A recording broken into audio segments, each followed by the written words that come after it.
Hello, everyone. Thank you for joining us on the Engadget podcast live stream today. I am reviews editor Sherlyn Lowe, and today I am joined by my usual co-host, Devindra Hardwar. You sound so unsure about that. Hello, Sherlyn. I know, I'm like, who am I joined by again? I don't know. Our producer, Ben Elman, is also here hanging around in the background, but today we also have a special guest, Valentina Lucia, our commerce editor. It took me a while to remember her title there, but Hi. Thanks for having me. Yes, Valentina's been on the show with us before, and today she's going to show off the Apple Watch Series 6 on the stream with us. As a reminder, what we're going to do on the show on YouTube today is we're recording an episode of the Engadget podcast.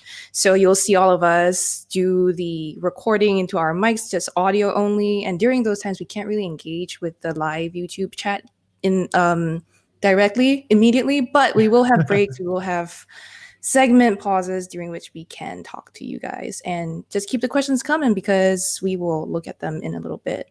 For now, though, is everyone ready? I'm good to go. Everyone feeling good this morning? Because so much news. I gotta say, some of us are struggling. All the news. All the news. We are also going to talk about the Oculus Quest 2, right, Devindra? Sure, why not? Yeah, and then all kinds of good stuff. So I hope you all are excited.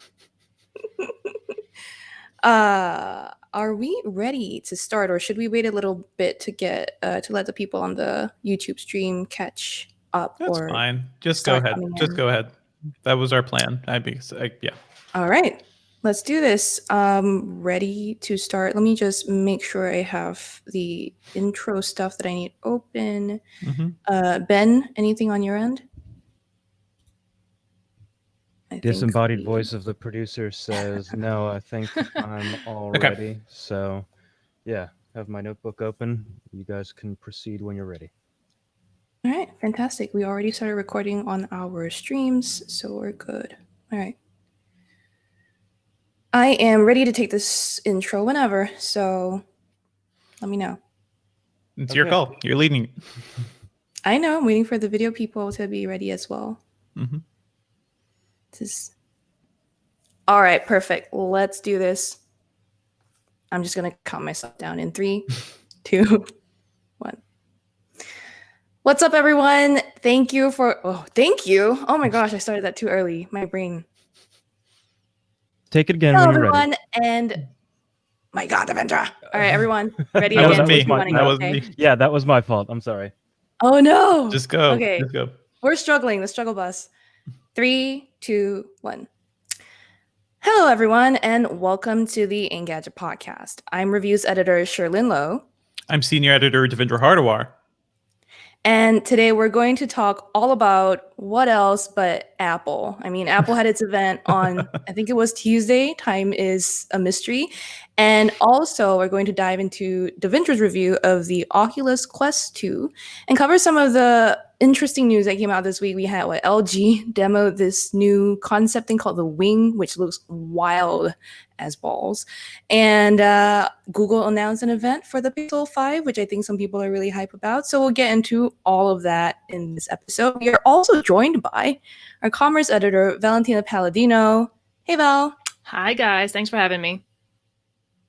She's going to be here to tell us all about the Apple Watch Series 6, which she's been able to spend a little bit of time with, so we can tell you what it feels like to use this thing a little bit in the real world. So, as always, if you're enjoying the show, make sure to subscribe on your podcast catcher of choice. Leave us a review on iTunes, and if you have any thoughts, send us an email to podcast@engadget.com.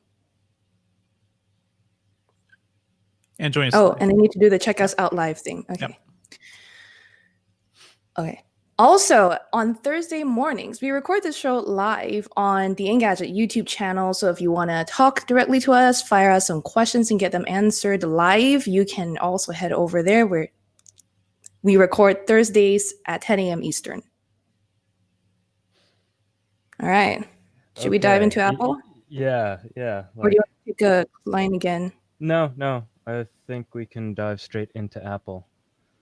All right, we're moving along. I'm not used to us not having any preamble. I got to get used to it. All right. So I'll open Apple, and then I think we'll go exactly as the show notes talked about. And we'll do ready? some Q&A afterwards as usual. Oh, yeah. So stay tuned. For exactly. Okay, ready? So on Tuesday, Apple held its Time Flies event, which was a very polished video, basically presentation of things like the Apple Watch Series 6, the Apple Watch SE. It was a well-produced Apple home movie inside their office, basically, because we were zooming all around the Infinity Loop room. Yeah. Yeah. Oh, yeah. It was exactly like WWDC, actually. Almost felt like they shot in the same space, at least. Yeah. But yeah, so it says time flies. So we did get the watches that we expected to see, like the Apple Watch Series 6 and the Watch SE. We also got a couple of iPads and then some like software / service news. So we're going to go into all of that, but just one word up front: no iPhones. I think a lot of people were disappointed. Those are 2 words, Sherlyn. But yeah. No, that's not how I pronounce it. I pronounce no iPhones. No iPhones. No iPhones. But yeah, I mean, we did the the post-show discussion for this thing. And by the way, you can find that on YouTube if you want to hear us go, even deeper into all this Apple stuff for 45 minutes or so. But yeah, the thing people wouldn't stop shutting up about in the comments is where are the iPhones? No iPhones. We know, folks. And it's annoying, but I think we are expecting an iPhone event probably in a couple weeks, right? Yeah, just to remind everyone that the rumor is they were supposed to have an event like in September as well, but had to delay it because of COVID-related production issues. So the phone, we're thinking we may see an event either later this month or early October, and then the phone availability itself might be pushed even further back, right? Valentina, maybe a little later than we're used to, but I think certainly within October. That's the idea, because they got to give time for these things to ship out, for people to order the phones, ahead of the holidays, ahead of Black Friday and everything. Yeah. I mean, I wonder, Valentina, you're our commerce person. You are all up to speed on all that like deal stuff. Do you think? I don't know that Apple ever has like great deals, but do you think Apple might try to beat that Black Friday rush to announce the iPhone early? It's not likely. Well, I mean, to get the iPhones out before Black Friday, that's probably going to happen. That's what usually happens. So, I mean, I feel like even with the COVID-19 pandemic, I think they're going to try as hard as possible to get them out, before that time frame. Everybody wants their stuff out before the holidays, right?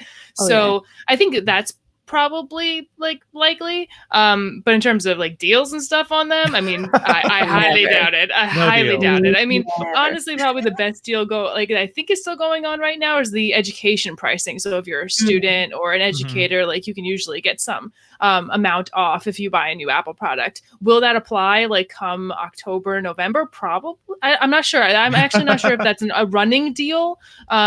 Usually around back to school, but as far as new iPhones go, probably no like hot deals, at least from Apple, maybe other retailers. We don't know yet. Let me just say, like, as somebody, I used to handle IT stuff for a college. If you're a kid in school, look at the discounts available to you, because you can likely get a nice 10% or more by going through your college. So keep an eye on that. And also, I don't want to discount hey, carriers, including the one that owns Engadget, sometimes have good deals. So just keep an eye out for those too, because I do feel like the carrier bundles can be good when a new iPhone comes out, even if Apple doesn't give you good deals, right? I fully agree. Definitely. So we did not see iPhones, but we did see a heck of a lot of other things, starting with, I think, what everyone might be most interested to talk about, which is the Apple Watch Series 6. This is something, Val, you have had some time with. So do you want to tell us what's interesting or new about it? Sure. So I'll preface by saying that I've been using the Series 6 for a grand total of 24 hours ish. So I only have a limited experience with it so far. But I have used most of the other Apple Watches that have come out in the past. So it's right off the bat, it seems like it's a decent Apple Watch. You know what I mean? It builds upon a lot of the things that we've seen in the Apple Watch Series 5. There are not a whole ton of new hardware pieces to this Series 6. So for me, someone who has used the Series 5 a lot, it felt very familiar. You know, like it felt like a standard good Apple Watch. But yes, there are new hardware features. In particular, probably the most interesting is the new blood oxygen sensor. So that will measure the amount of oxygen in your blood at various times throughout the day. And you can also take manual readings yourself if you want to. That's probably the biggest new like fitness feature and also new piece of hardware that's in this device that is not in any of the other previous Apple Watches. There's also the new processor, but I don't know that you can tell the difference between the processors just from 24 hours of use, right? Actually, yes, only a little bit though. I mean, again, the Apple Watch Series 5 always ran pretty smoothly in my experience, but I have also Series 5 with me, so I was able to kind of see the Series 6 and the Series 5 next to each other. You know what I mean? So I could see a bit of a difference. It's the Series 6 on the S6 processor is definitely faster, but it is most noticeable in like small actions when you're opening up apps on the watch, when you're swiping through like different watch faces that you have in your bank of watch faces that you keep on the watch. And also like on-screen animations look a little bit smoother, which comes in handy with some of the new watch faces. So it's small differences where you'll really see it, but you kind of have to know what you're looking for, I guess. Otherwise, it's probably just going to feel like a very zippy Apple Watch, you know? I mean, I asked that because that's also one of the differences the Apple Watch Series 6 has against the Watch SE, which was also announced, but we'll get to that later. What else is new other than the hardware on the Watch Series 6? So it runs watchOS 7, so there are a number of new features in watchOS 7, and some of them have to do with the hardware. I mean, like obviously the blood oxygen app is new in watchOS 7. There's also the new hand washing feature, which I honestly I totally forgot about it until I experienced it when I was wearing this. Nice. So I was washing my hands for the first time after putting this on for the first time, and it starts counting you down. You get some haptic feedback, and what I thought was fun was that the timer actually stops if you stop washing your hands. So it really is like, you better wash your hands for 20 seconds, otherwise we're not going to let you out of this like time sort of thing.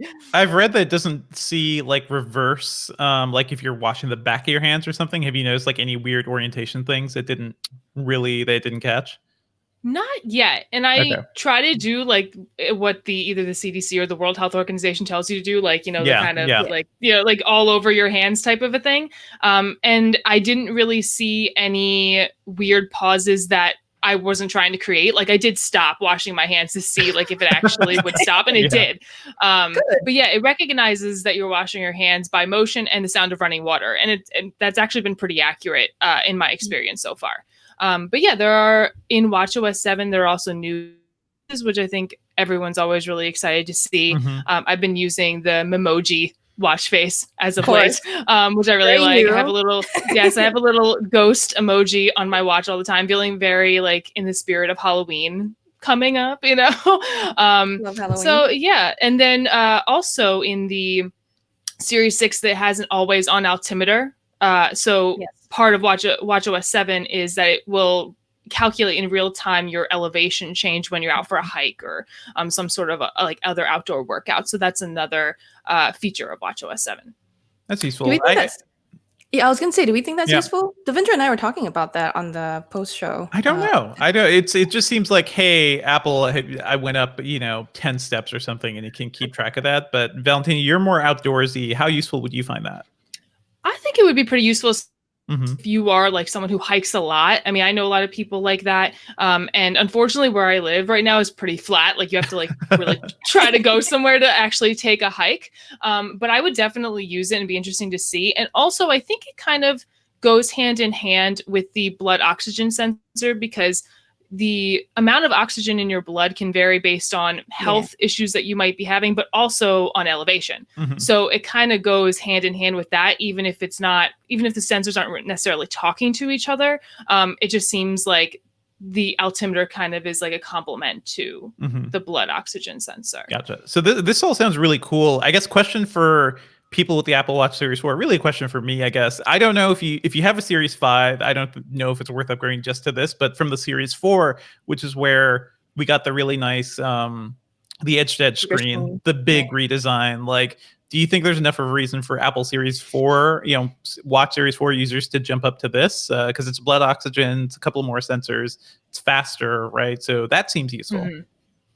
Yeah, I mean, I would probably reserve my answer to that question until like I've tested out even more. Yeah. Like, I feel like 24 hours is not enough time for me to really say yes or no definitively.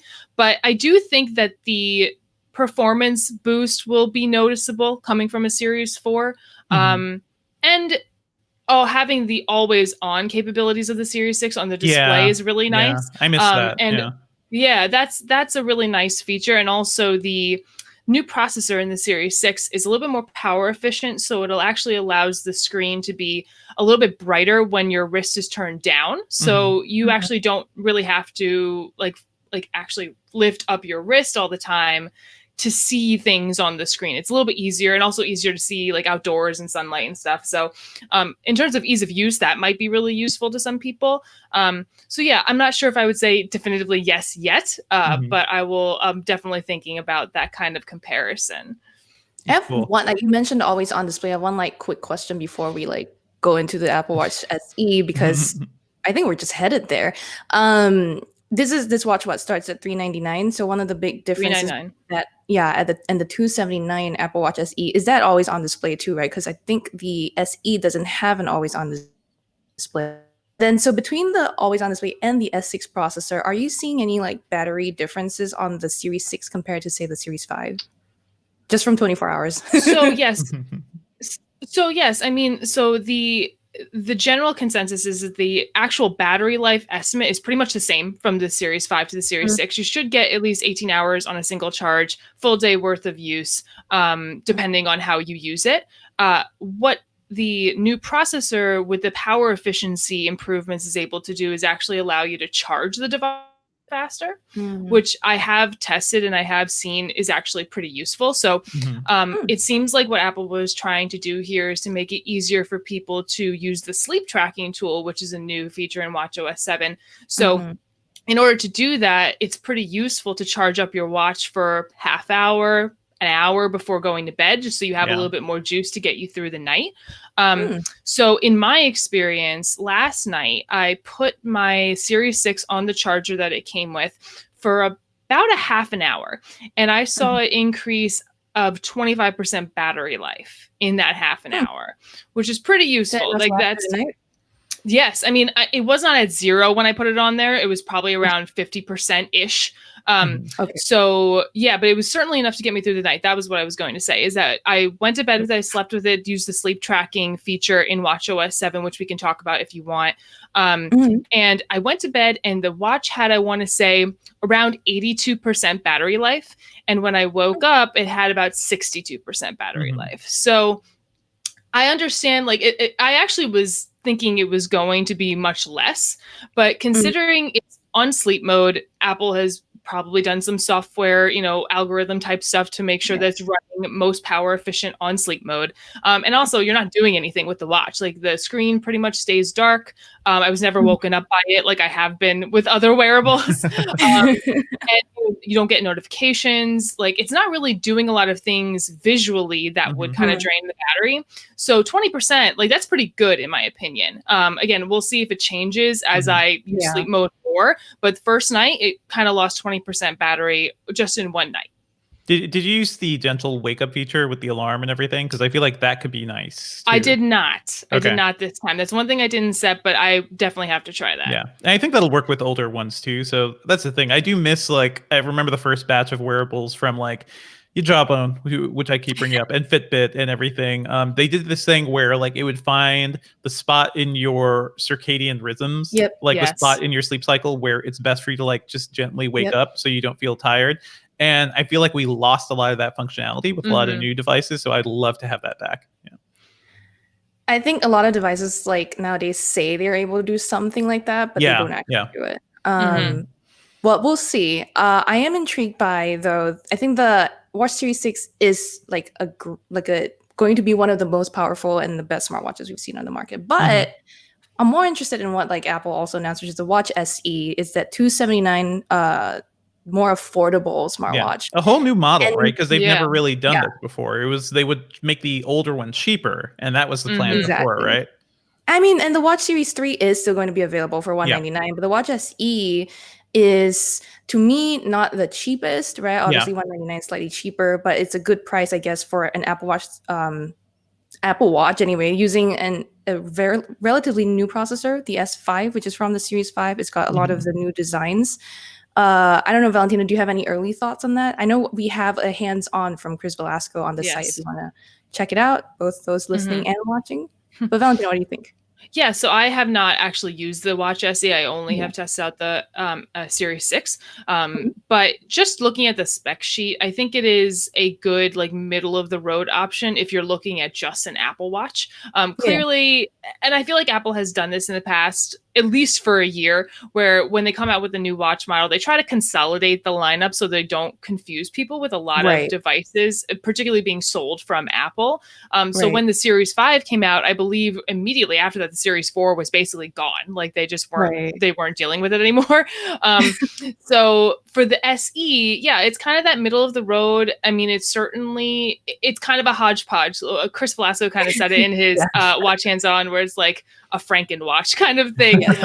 Because it does like take the essentials, or what Apple deems the essentials of the Apple Watch, and in putting it all into one device, but making sure that it keeps a lot of the more premium features on the Series 6. They have to differentiate, why would you buy the Series 6 versus the SE and vice versa. So, I mean, one of the biggest things I think that we've already mentioned before is that the SE does not have the always on capabilities in the display. It does have the same like larger display that we saw in the Series 5 and now in the Series 6, but it just will not stay on all the time.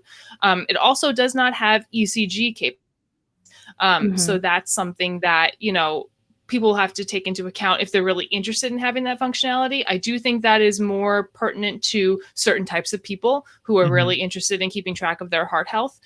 So clearly Apple is saying, if you want a lot of those advanced health features like ECG, like blood oxygen, you have to go for the more expensive Series 6. Like a more mainstream user might be happy with the Watch SE, it seems like. And I mean, some of the questions that were given to us during the post-show live stream was, one person was like, well, I've never had an Apple Watch before. Will the Watch SE be good, or should I go for the Watch Series 6? And my personal opinion is that I think the Watch SE will be a good introduction. But I think, Devindra, you were also saying that like maybe it makes sense if you have the money to spring for the all. Yeah, I would say go all the way, just because I've gone through, I had the first gen Apple Watch, which was good at the beginning and got bad real fast because that thing was slow. Like it just couldn't really do much. So I got rid of that. But the Series 4 I've been really happy with, and I was happy I went for the high-end one there rather than, because Series 4 was the big design leap. So the health stuff I think is good. You never really know when you'll need features like blood oxygen monitoring and ECG monitoring. Like me, I think it's worth investing in that. The one takeaway I'd say for people is don't get the Apple Watch Series 3. Like, it's not worth saving $80 for something that is so much slower, so much older. It looks worse too, because the previous display just wasn't as exciting. It wasn't as big. So go for the SE at the very least, I'd say. I mean, I agree on the Series 3 part. I feel like, yes, $199 is a good price for that, but it is very old by now.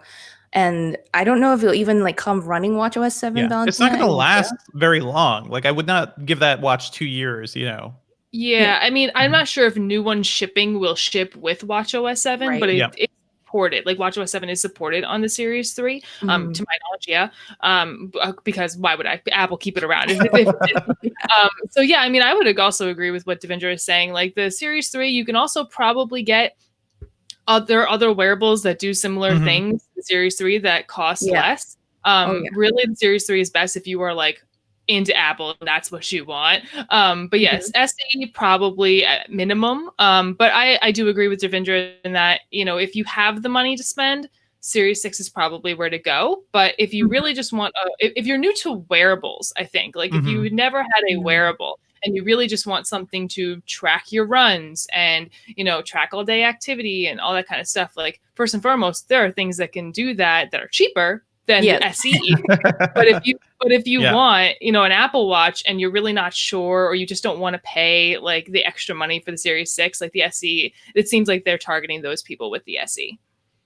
Yeah, I'll wait. I think I'm going to wait till the reviews come out. I think, what was it? The September 18th was the real availability date for a lot of these devices, which is the day this podcast comes out. So yes, you can go and buy one now, but maybe wait for some reviews to show you how it behaves in the real world.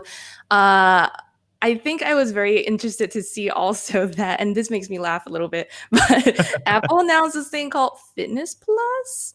And I think I was like, is this just Peloton's whole all access membership thing? Everybody needs one. Everybody needs a subscription plan. Come on. Like, I get it. We're all stuck at home. We're looking for workout videos all over the internet, and just the quality of some of them aren't great. But I know that, Valentina, we talked briefly about this, and you said that you actually are interested in Fitness Plus. Definitely. Like, tell me why.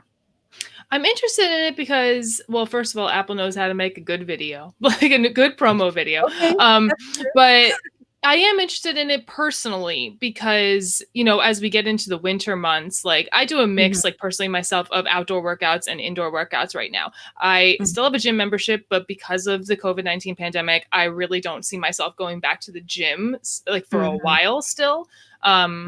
So I have been since March working out at home and then also working out outside. So I'm interested in all of the workouts that they can provide for indoor stuff. I don't have a treadmill or anything or a bike, but just like the strength training workouts. And I'm very interested to see the quality of the workouts and the variety of the workouts that come out every week, because Apple is saying that they're going to come out with new workouts every week. But like you said, there are other services that do similar things. I can't speak to like the frequency of the new workouts that they come out with, but I actually did look at some of the workouts that's available in Fitbit's subscription plan. And I feel like some of them I've seen since the beginning of that subscription service. Like I don't know if I've noticed a lot of new variety type of stuff in there. I will say I haven't tried out one in a long time. So I can't speak to the quality of those, but I think it's a natural fit for Apple, since the Apple Watch is so like synonymous with fitness now. And I'm just interested to see like the variety of the workouts, how they're conducted, like how the videos are conducted and everything, and like the trainers and all that. So I would certainly be interested in like being a paying customer, especially during like the winter months when it's harder to go outside for a run or a bike ride or something. And I'm going to try to do more workouts indoors.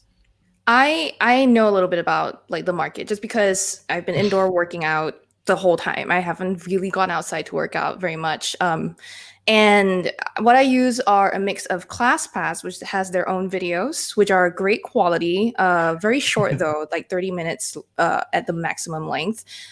They've also stopped updating them with new workout videos because of COVID. I think they can't produce more videos. There's also, I've tried some like Alo Yoga tutorials, both on the free YouTube site and the trial subscription. I don't want to actually sign up for Alo Moves. And then I have my own yoga studio recently offered their signature power hour yoga flow classes. So that's what I eventually like decided to pay monthly $15 for, because that's the mix of exactly what I want to do at home. It's a tougher workout than what I get on ClassPass. And I think Peloton, I haven't tried it, but I've seen. So I think Peloton's workout videos are of pretty decent quality as well. I think actually a lot of bigger brands like that make decent quality videos. And what I want from a workout video is like the audio has to be clear, like the instructors, the coach's instructions have to be very clear. I don't want to be like hurting myself trying to figure out what the hell you're telling me to do. So I think Apple will be able to do that well. And the frequency of updates is something that's interesting, but I want to see, what I'm more interested in seeing is the variety. I want to see like, you're going to give me a good dance workout. I want to get a good, maybe Zumba. I don't know.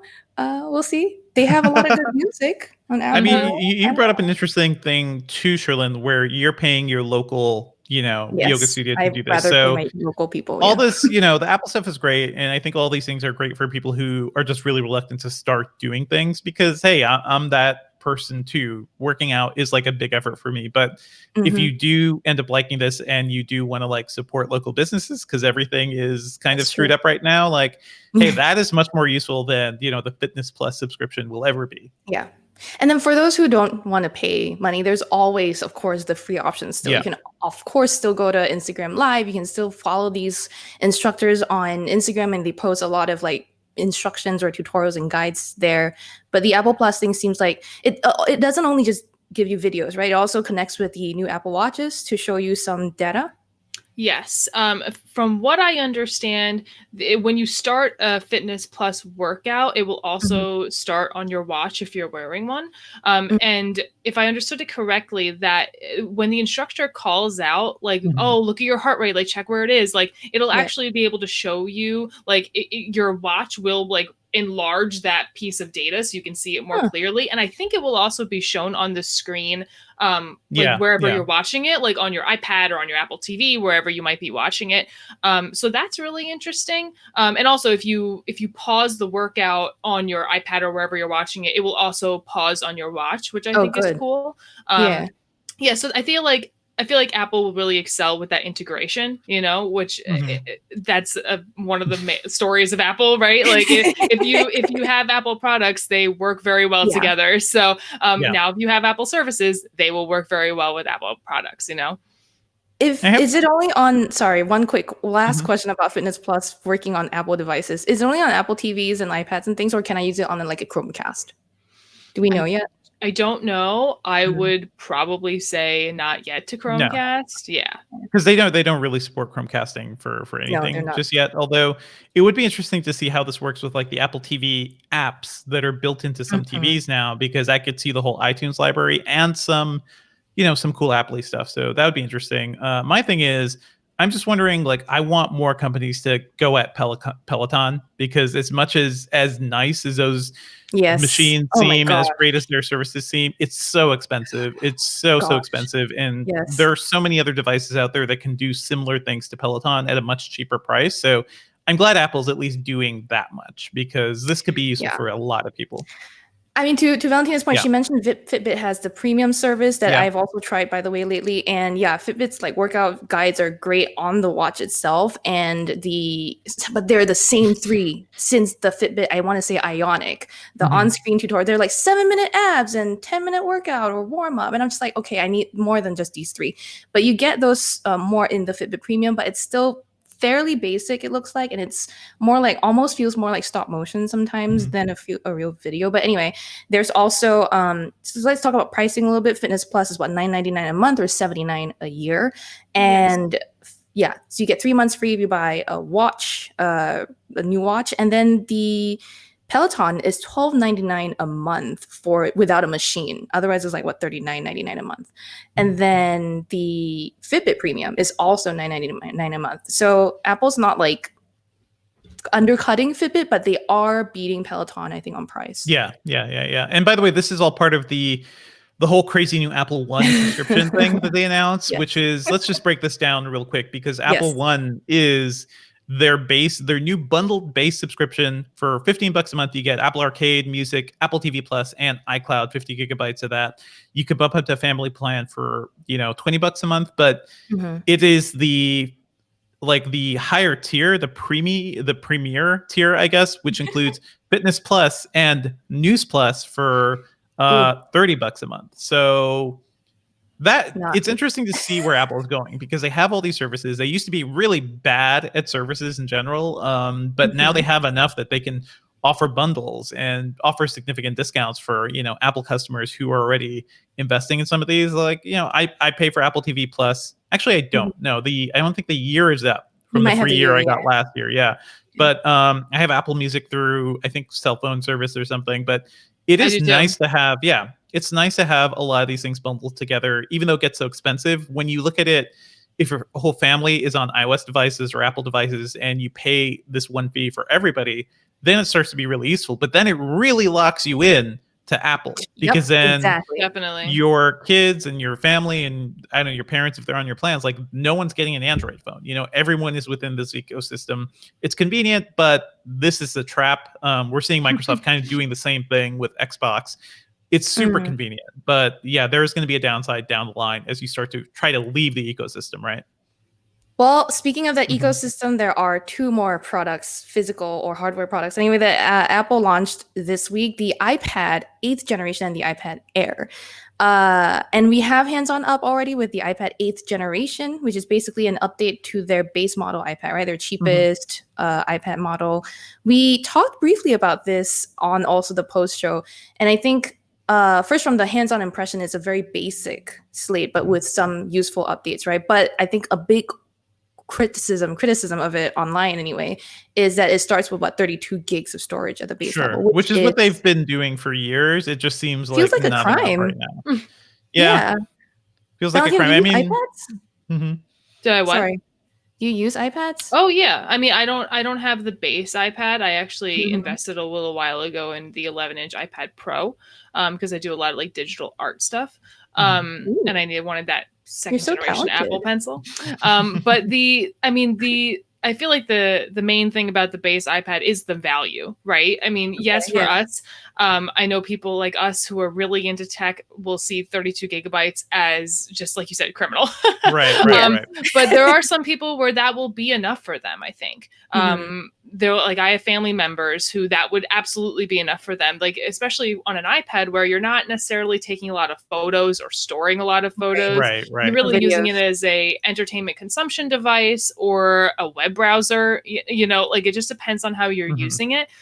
So yeah, I do wish that the base iPad had more storage, but I understand why they're keeping it that low, because they also want to keep the price really friendly to a lot of people. Yeah, I have a 2-year-old base one, so it's super slow, much worse than this. But 32 gigabytes of storage doesn't really matter because it's all Netflix and HBO Max and, you know, playing My Neighbor Totoro over and over for my daughter. That's really all it is. And video chats. It's all about the streaming. But I do remember, wasn't it the iPhones where Apple stuck with 16 gigabytes, I think, for way too long or something for way too long. And that was also criminal. Like, this is their thing. It's a shame because storage is one of the most expensive things on these devices, but it's a shame that Apple's just like reiterating this whole thing. But hey, it's a good deal, you know, if you know what you're getting. Definitely. I mean, one of the new things that Chris Velasco pointed out in his hands-on that was new with the 8th generation iPad is the chipset, which is an A12 Bionic, which is the same one that is in the iPhone XR, XS, and XS Max. They're somewhat old, but for like a cheaper tablet, I guess. 2 years old. That's fine. That's great. It's 2 years old. By the time if you buy this and you use it for another 2 years, then it'll be 4 years old, which is, I guess, time to upgrade then. But speaking of chipsets, I'm sorry, go ahead, Valentina. Oh, no. Well, I was going to say that the 7th generation iPad, the one that this replaces, that essentially had a 4-year-old chipset when it was retired. You know what I mean? So it kind of seems like Apple has their own timeline for these base level iPads. But yeah, it'll certainly be, like I said, I have not had a hands-on time with that. Chris Velasco has, but I just think from the spec sheet alone, like it'll certainly be a better, faster iPad than if you were to go for the 7th generation, you know. It still has that like old school-ish design to it, right? Like the bezels on the top and bottom are still kind of thick. There's still like a physical home button, I believe. It looks from the pictures like there is. So it's I don't know, to me now it feels a little dated. And the screen is not as good. I believe it's not laminated. So like you'll feel a little difference between what you're seeing on the screen and the glass. But hey, it's $329. And here's the best thing. These things go on sale quite a bit. So if you wait till the end of the year or even like early next year, I got I think it was a 6th gen iPad, but I paid like $230 for it, you know, and that was 2 years ago. So if you wait and look out for deals, this will probably come down quite a bit and it'll be even more useful to a lot of people there. But yeah, the Air, I feel like, is the one that is really exciting a lot of us. Yeah. I know. I think we're talking about chipsets, and like the Air is where Apple chose, whether they were forced to or not, to debut the A14 Bionic chipset, and it seems really intriguing. I missed the first time I heard the announcement. I missed the fact that it was 5 nanometers. So like, holy crap! Wow. Yeah. Devindra, you seem to know a bit more about the chipset here. You want to tell us about? I mean, it seems good. I didn't look specifically into this, but I do think it's interesting that we're seeing this first on the iPad. That's been done before, but just the fact that this is going to be the new chip in the iPhone, I don't know, 12 series or whatever they end up calling it, like this is going to be their new flagship chip design, and seeing it come on the iPad Air is interesting too, because it almost seems like they're treating the iPad Air kind of like how they used to treat the MacBooks, and this bodes well for like the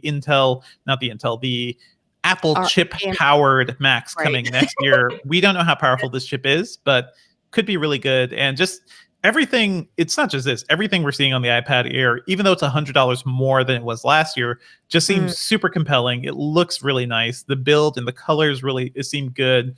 It seems like a good, seems like a good iPad Pro alternative for a lot of people. Like I would easily, use this thing for typing and everyday, news reading and stuff. The iPad Air, though, it seems like comes a little close to the iPad Pro in terms of what it can do. And what is the iPad Pro a bit more expensive here than the Air? So what are you really paying for in terms of differences if you opt for an Air instead of a Pro or Pro instead of an Air?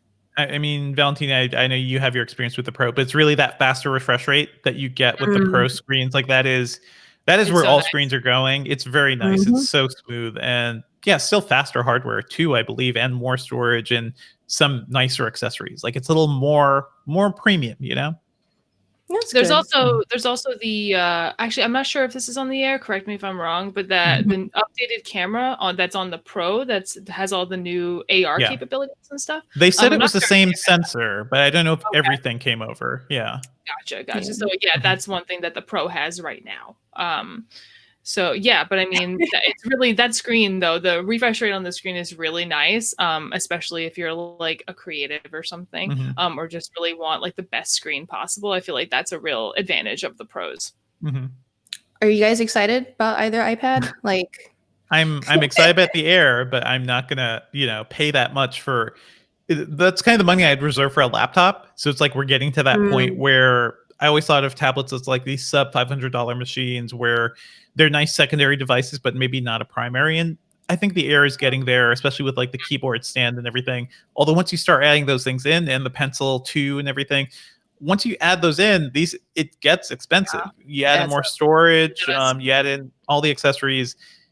It seems kind of crazy in a way, but hey, it's I like this competition because Microsoft is essentially doing the same thing with the Surface Pros, and I generally like those things too.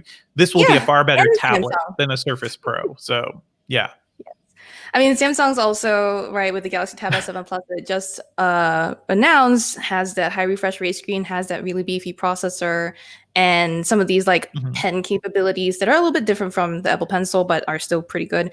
It seems like 2-in-1 tablets are making a comeback. I'm not sure how I feel. I mean, about that. it was really just Microsoft for a while, pushing the whole industry. Samsung, I'd say the good thing about their tablets was like OLED. You, they had some good OLED screens for a while, but is that still around?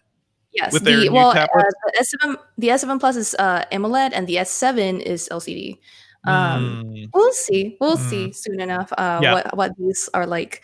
But anyway, it seems like one of our main takeaways from the Apple event too was that the value option seems like something Apple is paying attention to now, right? With the SE, with the cheaper base iPad. I mean, is this like, you think we can expect something like that from the iPhone 12 series event? Or I mean, that was the SE2, right? So there is an SE2, and also to a certain extent the 10R. And even the 5Cs way back when. Oh yeah! Wow. Way back in the day. What a throwback. But anyway, we don't know what to expect from the iPhone 12 event yet. But dear listener, dear viewer, if you have any thoughts about what the iPhone 12 should have, you should send them to us at podcast@engadget.com. Meanwhile, this has been a great Apple chat. It's great. And I'm sure we'll be hearing more about the iPhone news soon. So you will not have to wait long. Yeah. Not that long. Valentina, do you have any final thoughts for us? No, I think we covered most of the news in pretty good depth. So yeah, I think I'm good. Well, thank you for joining us on the podcast. Yeah, no problem. Thanks for having me. Okay, we're out of that segment. So Valentina, stick around. Yeah, can we get the box so we can do kind of like an stat boxing? Remember we were talking about that? Wait, what do for the Apple Watch? Have what's in the box? The box for the I have it. Oh, the new Apple Watch. Okay, so one thing that I saw that came in during the segment was a question about if there's any indication on what apps won't work on the Series 3. What apps won't work? So there's probably documentation somewhere, but certainly the apps that will not work on the Series 3, anything that has to do with specific hardware that's in the SE and the Series 6 and not in the Series 3. So, for example, blood oxygen, like that, the app that goes along with that sensor will not work because there's no sensor to use it. You know what I mean? Same thing with ECG. And I also believe the noise detection app is not available on the Series 3. I think I might be wrong. But yeah, there's probably documentation somewhere, but if it's a hardware, like a piece of hardware that the Series 6 or the SE has that the Series 3 does not, then those apps will just not work. Definitely not work. It runs watchOS 7 though. I mean, it should run watchOS 7, so it shouldn't like not support any app that runs on that software. Yeah. Do you mind, Ben, if I do a quick shout out from the chat, because one of our coworkers said hi. Richard Lai. Yeah. He said Sherwing Low, which pretty cut. That's a nice reference to the LG Wing that we're going to quickly talk about later on. But hi, Arlai. Thanks for watching if you're still around. Always nice to have our coworkers around. So just as a reminder to viewers, if you're interested, like if you want to ask some questions, we're open for questions right now. So Valentina, can you take us away with what comes in this new Apple Watch box? Sure. So as you can see, I mean, this is pretty similar to the boxes that the other Apple Watches have come in. It is a little bit smaller and we'll get like narrower, and we'll get to why that probably is in a second. So I can open the box for you, but like everything is out of the box. So it'll just be like a very, very sad unboxing. So yeah, it opens up again, very much like the old like boxes do. And inside comes the box for the actual watch, right? The little module, and then the band that comes with it. So that's everything that's in here. And I will say that Apple has this thing on their website now, if you order directly from Apple, where you can customize the band that comes with the watch. So this one came with, it's a blue aluminum case with a deep navy sport band. That's the one that I got. And I also received and I also received a solo loop, which we can talk about if you want to talk about it, but that came separately. So yeah, it similarly to like if you were to go into an Apple store, you can now, if you order from Apple, customize the band that you want when you buy the Apple Watch, which is pretty cool, especially since a lot of people might not be going into the store a lot now. So I'm trying to open up the actual box here. So in the box comes the module, obviously. So let's see. So this is what it looks like on the inside. In here is the module, which, is here. And then underneath this little piece of paper, like information stuff, there would be the charging, little charger right here, like the charging cable with the base, which I have right here. It looks the same, it's the same like with most of the new Apple Watches. But the reason why the box overall and the packaging is slimmer is because there's no AC adapter in this. So you're literally just getting those things in this box. It's the module and the little charging cable. Most of us have that. I mean, most of us have those AC adapters, and this is, USB-A. So you probably have one that works with it. Apple's trying to reduce the amount of packaging and reduce the amount of things, it ships with its products. So, kind of a bummer. I'm sure a lot of people will be annoyed at that. But if you have an adapter, you probably won't miss it. Yeah. And by the way, like I would say a lot of people would be better off if you're listening to the show. You probably have a lot of gadgets. Get one of those like multi-outlet chargers. I was going to say those things are great. Anker makes some great ones for like $15-20. I have one that has like 10 different ports on it that I keep near my kitchen for all of our devices. So get one of those. Your life will be a lot easier. Yeah, definitely. I was looking on Amazon. There's like those power strips with not just the USB, but also for power, like the 3-prong or 2-prong things. So like those surge protectors and things. Exactly. So here's one question that I see from the chat. We were talking about ecosystem stuff. So here's an ecosystem question. Can you use the Apple Watch with the iPad if you don't have an iPhone? No. you cannot. We didn't get to talking about family setup, which is we did not actually an interesting thing about the watch. Yeah, but no, the watch app is pretty much only good on Apple. So it's not, the watch is still not untethered from an iPhone. You have to have an iPhone to set up an Apple Watch. And family sharing is a new feature in iOS 14 and watchOS 7 that allows you to set up an Apple Watch with an iPhone for someone else. So that other person, be it a child or an elderly family member, they don't have to have an iPhone. It could be your iPhone that you set it up with, and you manage, the settings and stuff for the Apple Watch through your iPhone.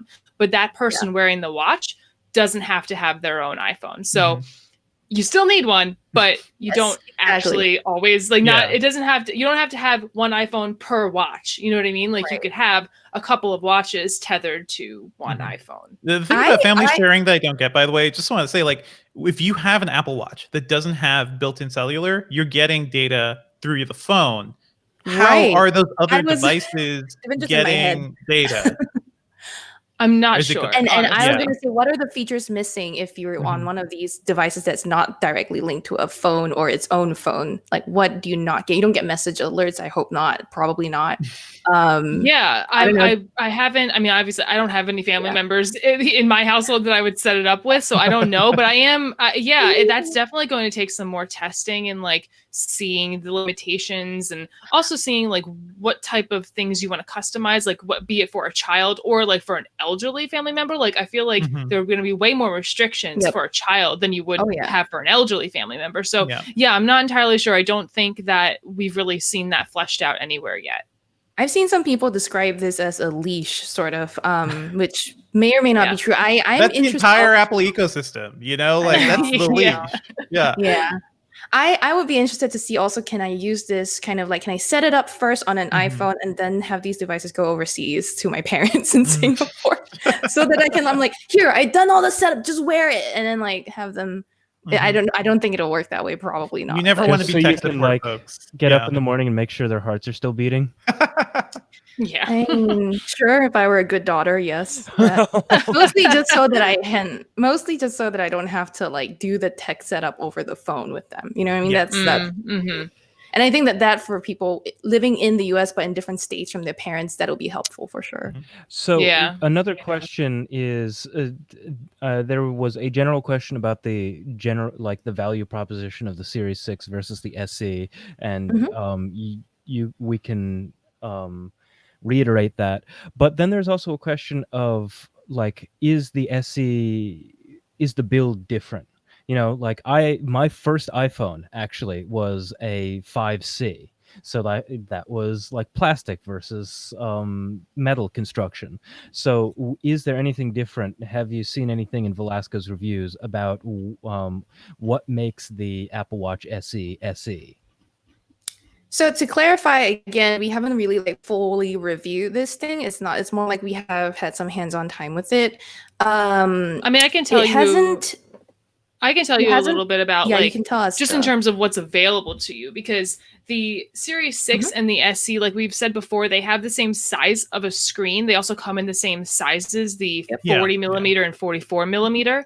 The screen on the SE does not have the always on capabilities, even though the screen is pretty much like in hardware, it's the same. But for the Series 6, you're able to get it in aluminum, stainless steel, and titanium. But for the SE, it only comes in aluminum, and that's according to Apple's website. Like they have a comparison chart where you can go and look at all of the specs kind of broken down that way. But in terms of size, in terms of the like materials that it is made out of, just like differently depending on what you choose, the Series 6 and the SE are pretty much like from the same mold. Yeah, that's what I am seeing also from Chris Velasco's hands-on. And it doesn't he doesn't feel like there's a major difference physically between the two, and it feels like the build seems the same. And I also don't think anyone wants to watch SE in titanium. That's my thinking anyway. Well, because you're going to be paying extra for that. You know what I mean? So it's like that defeats the purpose of having a $279 Apple Watch. So. Yeah, exactly. I think there was also the question about Watch Series 6 versus the SE that Ben started out with, and we sort of like went over it. But what is the better value, would you say? better value overall is hard to say because they really do sit in different price brackets. You know what I mean? There's a big jump from $279 to $400 to start. Like that's the starting price of the Series 6. So again, the Series 6, what you get that you don't get in the SE, you get the always-on capabilities of the display. You get the faster processor with the power efficiencies that will help it charge a little bit faster. You have the Series 6 and the SE both have the always-on altimeter, which is useful. But the Series 6 also has like a chip called the U1 chip that's like an ultra wideband chip that they're not really saying much about right now, but it allows for like better Wi-Fi, I believe. And we could see some new features like attributed to that U1 chip in the future. The Series 6 has that. The SE does not have that. But right now, nothing's going on with that right now as far as we know. So, and you always get the blood oxygen sensor in the Series 6, as well as the ECG sensor and tracking capabilities and stuff. So it's hard to say which one is totally the better value, right? It depends on your priorities. I think that's the answer to a lot of questions like these. If you really want the high-end health detecting features, and you're really interested in collecting your own health data like that, the Watch Series 6 seems like the better buy for you. But for people who don't really care about that stuff, like if you're not interested in getting your blood oxygen levels or your ECG, to me, it feels like the SE would be a better value for you. And for me, it is. Like I'm not going to sit around taking my ECG in the middle of the day when I'm like, you're not doing it, right? Like I think the thing about these health features is that they do things for you and you may not even know. Like they will alert you to, hey, something is happening, and that's helped a lot of people. So I don't want to discount that. Yeah. And I will say that, again, I've mentioned before that Chris Velasco had the Series 5 detect and atrial flutter for him before, and I'm not sure if that was through the ECG feature. That's what that's the constant ECG bit, yeah. So that's the irregular heart rate notifications, and that's one thing that apparently the Watch SE doesn't have. So yeah, it probably won't save your life, but you'll save $150. So that's actually a big thing. Like put that up on the site. No, SE won't save your life, but it will save you $150. What matters more? What matters more to you in this capitalist hellscape that we live in? I do want to shout out, like, value also depends on how long you plan to use these things. And I do think by going for the best thing right now with all the features, I feel like the Series 6 would last you longer than the SE. Like if you really end up liking it, you'll probably want some of these health features, and your only choice if you buy an SE is to give that away or return it or sell it and then upgrade to the 6 anyway, or upgrade to next year's model. If you go all the way up, and assume you'll be keeping this for 2 or 3 years or maybe even more, who knows? Like, to me, that value makes more sense. And there's also a lot of room to build for Apple to build on top of the sensors that are in the Series 6 that are not in the SE. So right now, I mean, Blood Oxygen has its own app, and it's being recorded like while you're asleep and stuff like that. But they could build upon that new software features in the future where it does more stuff, or like you get more data. And same thing with the ECG sensor. Like it does a thing right now, but it could do more things in the future. And it'll probably be supported by watchOS whatever for the next 3 years, 4 years probably. So yeah, for long-term value, if you plan on just buying one thing and like being done for the next couple of years, then probably the Series 6 is the way to go. So I still have my eye on the Watch SE just because we'll see. But I do think we need to wait till the reviews come out to see if it's like one of those things that can hold up for longer than a year. Breaking news: Sherlyn doesn't care if she dies. Wow. I mean, that's we know. I've seen what Sherlyn eats. Like, let's be honest. Awesome. Let's be awesome. Let's be honest. I am a zombie. So speaking of family sharing and data things, John in the chat was saying that they're requiring LTE for family sharing, and that the current Apple Watch and iPhone LTE pairing requires the same cell phone carrier account. That makes sense. Probably so. Like Singapore could probably you could probably send something to Singapore, but like it might be a non-starter from the US. Oh, the carrier bit won't work. Yeah, I knew it was not going to work. That was just a pipe dream. Speaking of Singapore, by the way, didn't Apple also announced that they're going to work with the Singapore government on something? And I was like, damn, you thirsty, Singapore. I mean, Apple's going to the place with functioning healthcare, right? So not surprised. Functioning modern healthcare. Yeah. Yes. So, I mean, Apple wasn't the only one. I mean, there's been reports of, what was it? Fitbit was also working with Singapore. Fitbit was doing something in Singapore. Yeah. My parents got some free Fitbits from the government recently. So like sending me pictures. I was like, these are old Fitbits, but okay, y'all got it. Do they just send them to you like no, they sent me a picture. Well, no, but like, do they send the Fitbits to Singaporean citizens unsolicited, or do you have to request them?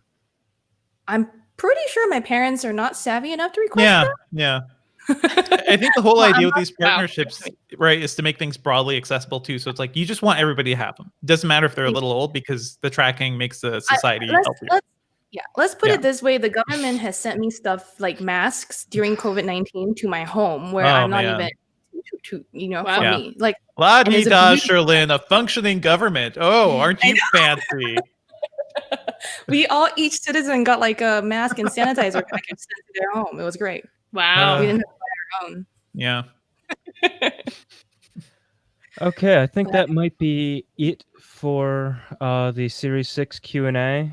We can still take a couple of questions between segments, but Valentina, I think this may be where we release you to the wilds of your workday. Cool. Well, thank you guys very much for having me. This was fun. Thanks so much. We're going to have you back again, Val. I'm so looking forward to it. Yeah. Me too. All right. Bye, guys. Love you. Okay, thank you. Bye.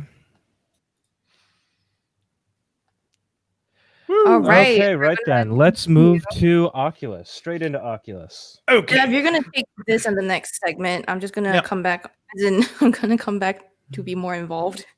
It's fine. I can. Let me just intro it so you can have a brain break. Okay? I'll just gasp in shock and awe. Okay, let me just stretch myself out here. Because, man, I was up way too late writing about this Intel thing, which I'll talk about soon. Okay,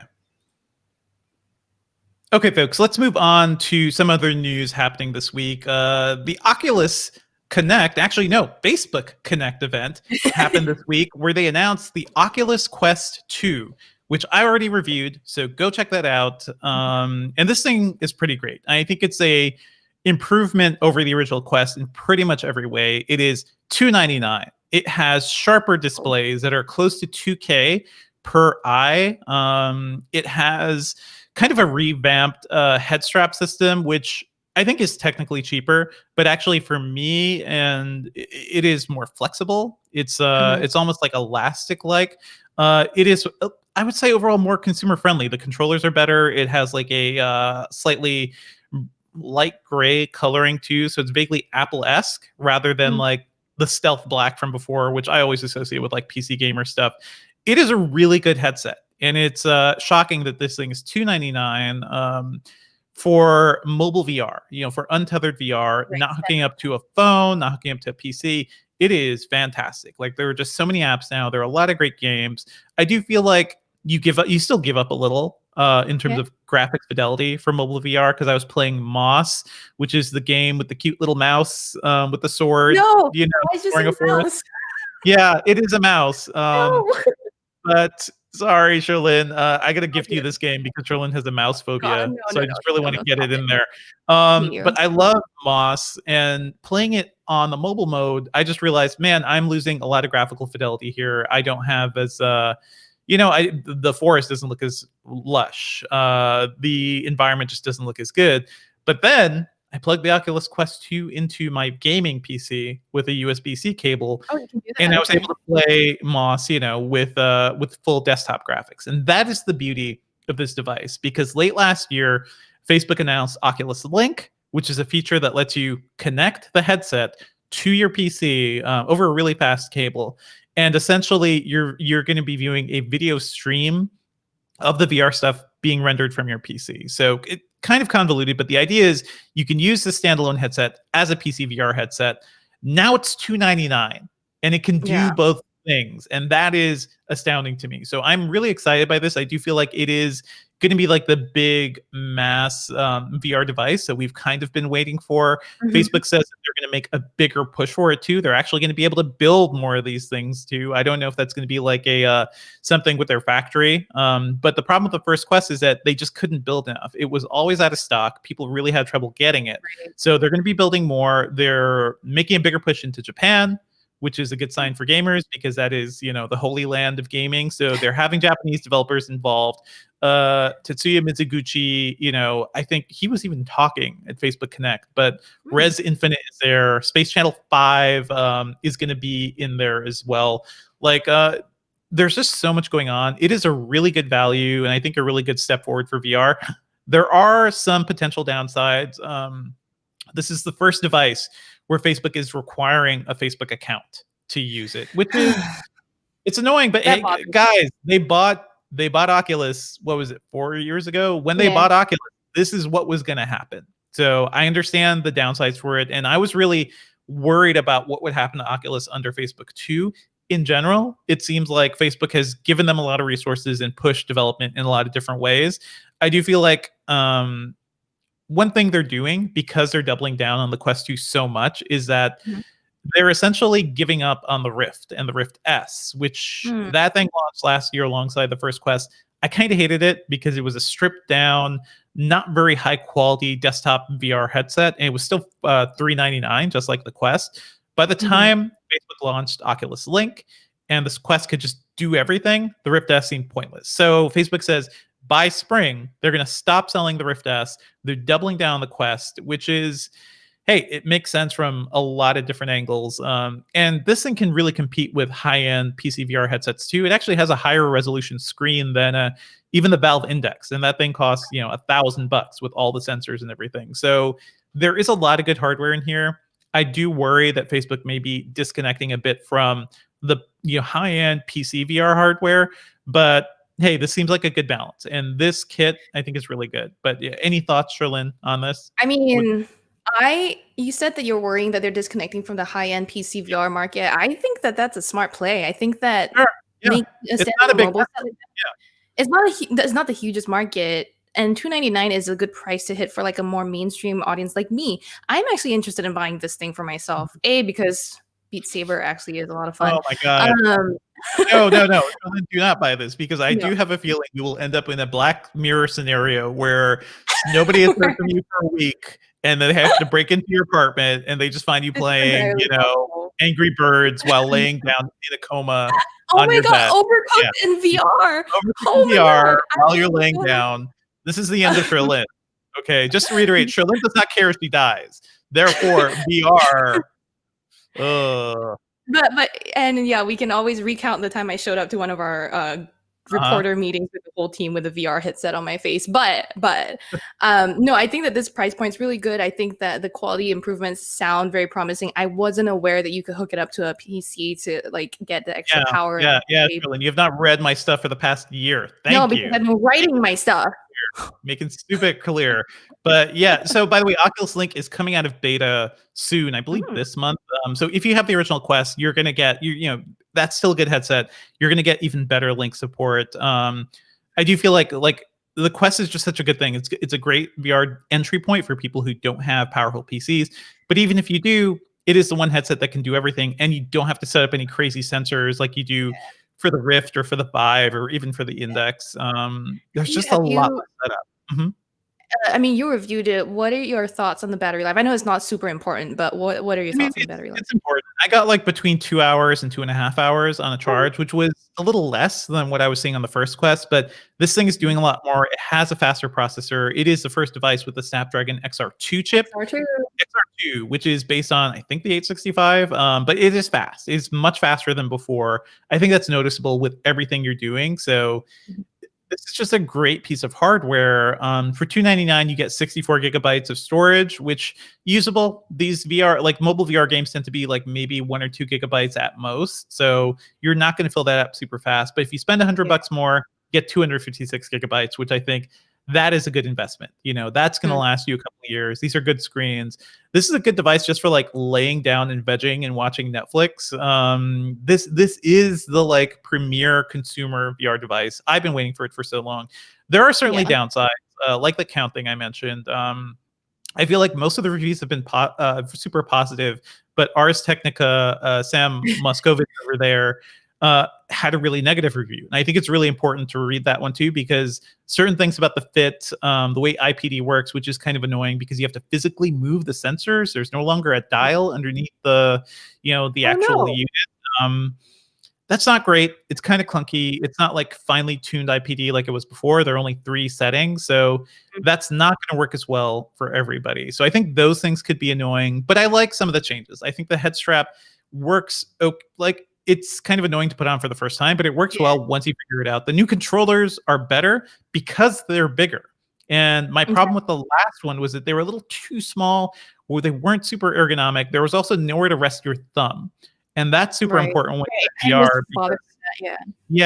So this one has like the slightly bigger gamepad that the original Oculus Touch controllers had, and it gives you a place to rest your thumb. And to me, that is super helpful because you're going to be holding these things for a while. You're going to be doing a lot of VR stuff.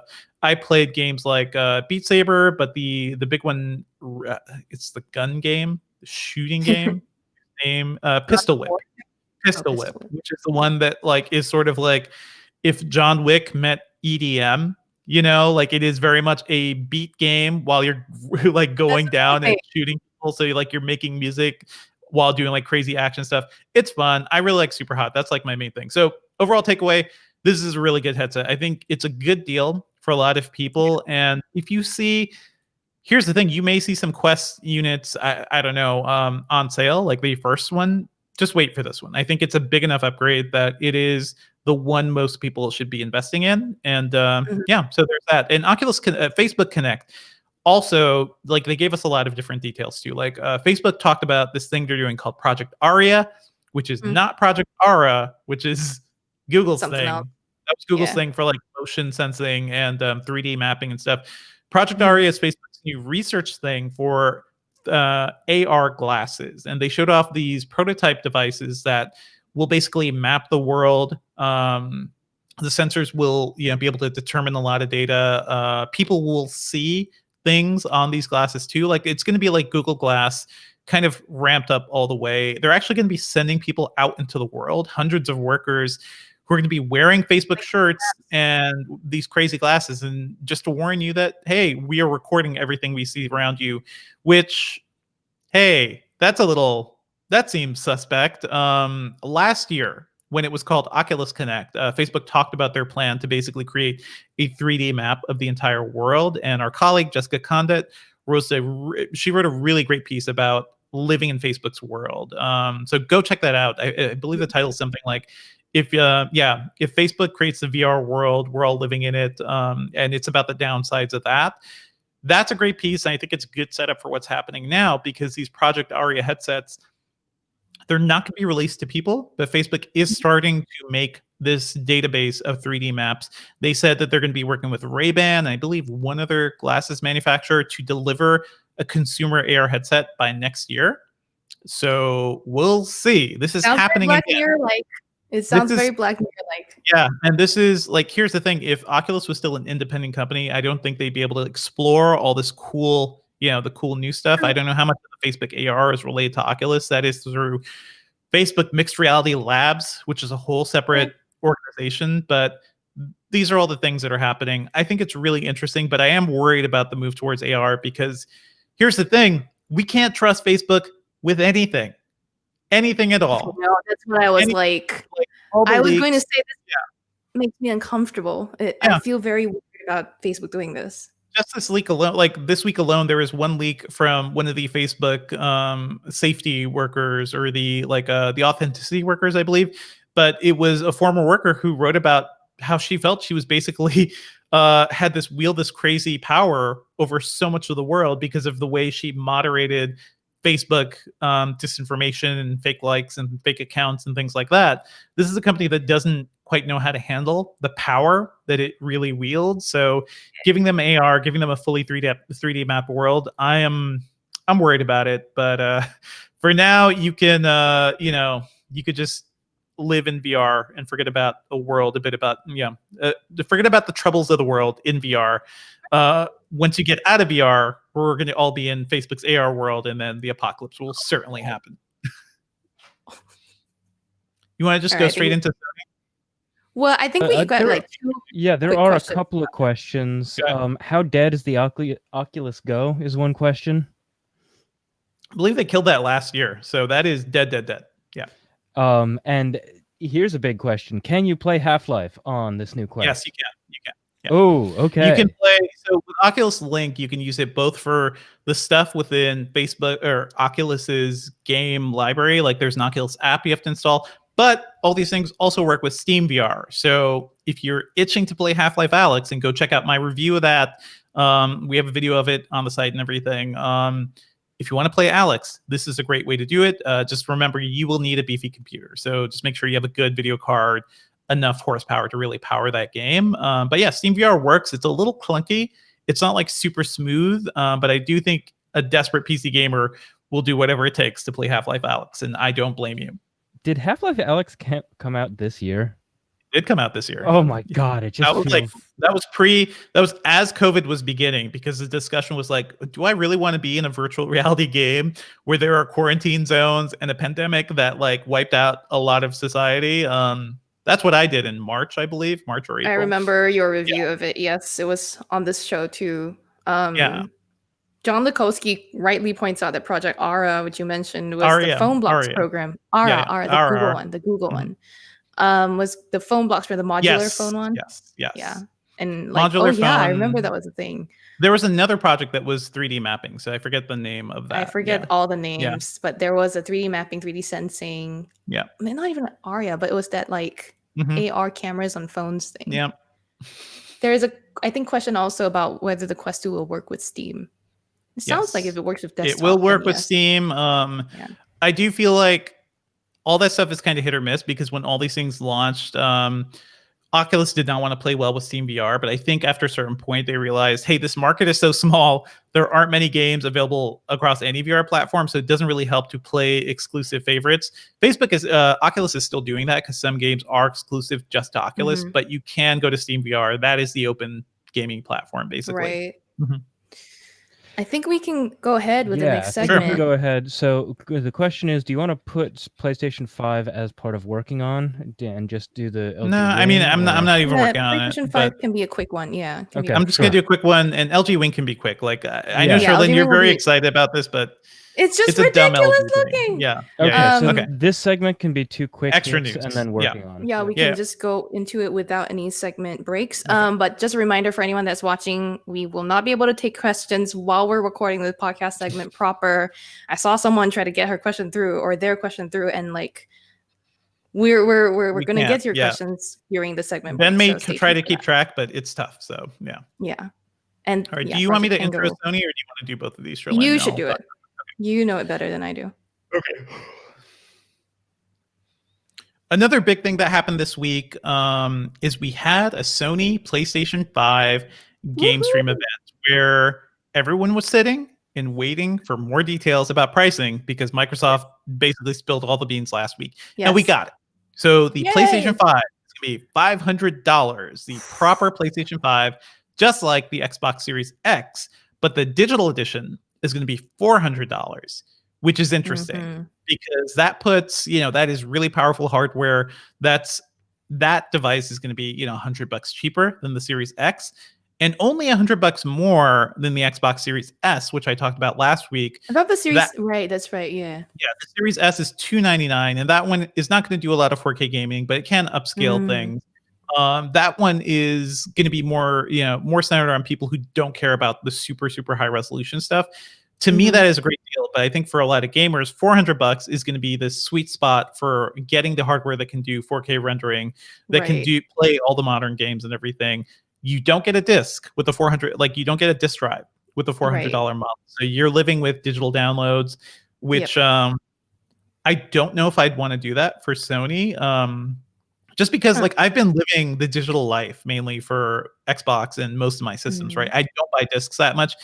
But every time I have to download something from the PlayStation Store, it takes 5 to 10 times longer than it would on Xbox. I think a lot of that's due to Sony's server setup. Like Sony is just not a cloud connected company in the way that Microsoft is. They don't just have huge data farms all over the world, so they can't just push these things out faster. I hope they really fix that, because that is going to be essential to, to both of these platforms. So that's the news. Pricing $400, $500. I think now we know the landscape of next gen gaming, and I think people are going to have a lot of choices to make. One thing we did see is last night, apparently they kicked off pre-orders without really announcing it on the stream. And people were fighting. Like, people were fighting so hard to get pre-orders. And every retailer kind of failed. Like, they couldn't keep up with the demand. Most people who were trying to make orders, like, were basically jumping across different retailers. It was really difficult. And this whole thing just seems kind of like a shit show. Like, it is not organized.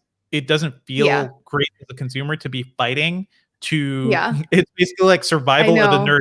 The people who can find all the links and click fastest and get their order in fastest will get this console, maybe. But for a lot of people, especially for parents, you may be left out. We'll see what happens like as we get closer to launch. Isn't it shipping November or something? It is shipping in November. I forget the exact date. Was it? It was like 13 or something. I can't remember the exact date either, but I remember it was like in November. And people are just like scrambling over the pre-orders right now. So, okay. And crucially, one thing. There is no like subscription financing deal like what Microsoft. You have to pay up front? I mean, yeah, like a normal console, like a normal device. I know. I'm sure you can buy it through a retailer that can help you finance things. But I think the one of the really key things about what Microsoft is doing is that they're making next gen gaming more accessible through the Xbox All Access program, which is $25 a month for the Series S or $35 a month for the Series X, which both finances the console with zero interest and gives you Game Pass Ultimate, which has a ton of games, ton of value, xCloud streaming, backwards compatibility. Like, old games will be able to come in through Game Pass too. There's a lot of good stuff there. Sony doesn't quite have that. They're really banking on their exclusives. They did announce a PlayStation Plus kind of like an extension thing where some of the most popular games will just be available for free, like God of War and Last of Us Remastered. But what Sony is doing does feel like they're just giving you the games most PlayStation owners already have just for free as part of PlayStation Plus. I don't feel like that's the same as the hundreds of games you'll get on Game Pass. So yeah, that is where we're at. So it looks like November 12th in some countries and then November 19th a week later for the rest of the world. What do you think I should get, Dev, if I'm looking to buy my first big girl gaming console? The Xbox Series S or the PlayStation Digital Edition? I think you would be best off with the Xbox Series S. Like, just you have. I see your TV behind you, Sherlyn. That looks like at least. I could just judge it from here. That's at least over a 5-year-old Samsung. I could tell from the bezels. But hey, if it's 4K TV, it'll be fine. I don't think you need native 4K rendering because unless you're standing like a foot from the TV or 2 feet and playing games I don't even have a 4K TV. I'm good.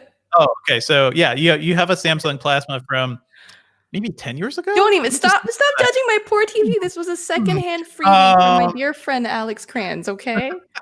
Well, Alex has good taste in TVs, so shout out to Alex Kranz. She does. But hey, if you have a 1080p TV, if you have an early generation 4K TV that doesn't have maybe like the newer features like HDMI 2.1 and the Xbox Series S will serve you fine. And I think just go for that, Sherlyn. Maybe do the Xbox All Access thing because I'm interested in that. Yeah, Game Pass is key because there's so many games. You don't really have to go buy new games.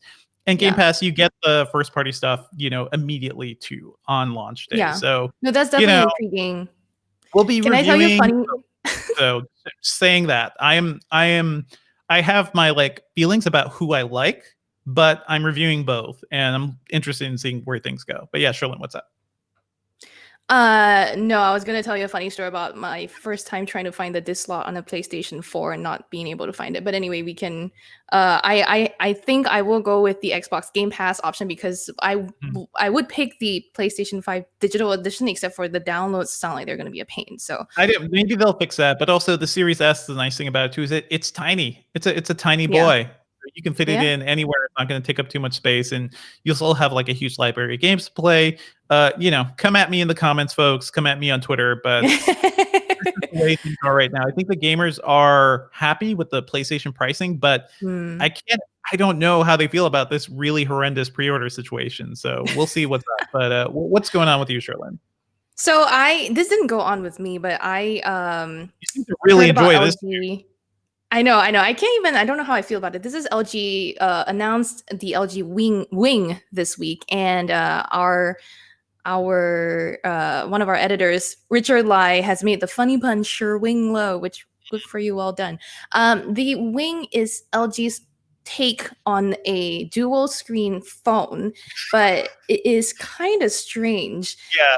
By the way, all you have to do is say LG and be like, yeah, whatever they do is kind of strange.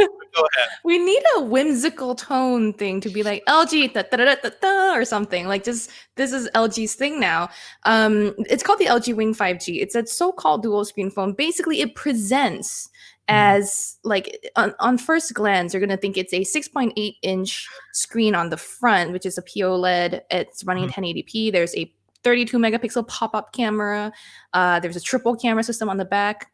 It looks pretty normal. And then camera too? What? Okay. Yeah, I know. And the pop-up camera. We didn't even But what you can do with this front screen is flip it out, kind of like slide it out on a swivel, and then have it sit on top of the phone in sort of a capital T shape. Yeah. And then you're left with a smaller 3.9-inch screen on the bottom that you can use for like chat apps or whatever while you watch a video up top, for example, or use the cameras up top, or whatever it is, Google Maps, whatever you want to keep up top. You can use it as a T in that formation, like you're holding up a big cross on your hand, or you can flip. I know, you can flip it horizontally. And so the smaller 3.9-inch screen will be on the left. The big 6.7-ish screen will be on the right, and do whatever else you might want. I think that might make it harder to hold, or if you're going to, use the bigger screen more or as your primary thing, that will be the way to hold it. I'd say like so many of these crazy LG devices, because we also talked about the like dual quote unquote dual screen thing, which was just another screen in a phone, case pocket. A lot of these things feel like LG's executives, their kids are playing around with like things. It's like the kids put together these things in weird ways, and they're like, a perpendicular screen next to my tiny screen. This is genius. LG, the executives just say, hey, make this phone. And they do this over and over again. Give me a phone that's somehow bent. Give me a phone that's curved for no reason. LG. I loved it. Well, but they started a lot of trends. Let's be back in its heyday. LG started a lot of trends. LG was one of the first to move the fingerprint sensor to the back. Sure. And LG was the first to introduce a wide-angle camera, at least the first major smartphone maker back then to introduce a wide-angle secondary camera. And they did that curvy screen, the Flex, with the Flex. They introduced completely pointless, but it was curvy. Sure. Okay. Right. It just curved slightly, and that was great. I will quote Chris Velasco in his story about the LG Wing. He says, I cannot give this company enough credit for its sheer goddamn temerity, because the Wing is, and at first glance, an absolutely ridiculous concept brought to life. But ridiculous was sort of the whole point. Now, the Wing was part of LG's new Explorer project, which is an in-house sort of thing to help foster smartphone design innovation. It seems like we're expect more out of this LG Explorer initiative in the future. Are they actually going to sell this, or is this just like, hey, here's a concept? Laugh at it, internet.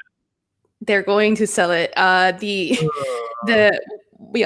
What Chris says in his story is that the Explorer initiative is not going to live or die based on the Wing's sales. If LG said that it would remain committed to the Explorer project, even if the Wing winds up being a total dud in the market. which who knows, right? Like it might actually not sell. Sure. Let me double check what the price of this thing might be, but it is also, by the way, a 5G phone. So whoop-de-doo. It'll probably have better company is going to carry it. So it'll probably have better 5G reception because it's a big T that you can sit on a street corner and look at the 5G node and get, faster speed. So this is what 5G phones have to look like. You need big antennas. Yeah. Anyhow, it was just a fun piece of news to come out this week in a week that was slammed with all kinds of news. So I thought that was something we should, talk about here on the podcast. A little, fun and light. We definitely need like an LG theme. I'm thinking of like when people made the comparison between No Man's Sky, the promo trailer for No Man's Sky versus the shipping launch game, and it went from like the full Jurassic Park theme to like the broken, busted MIDI Jurassic Park theme. That is what I feel like when I look at LG phones sometimes. But hey, I love LG TVs. Keep up the innovation, guys. We love talking about all this stuff. Yeah.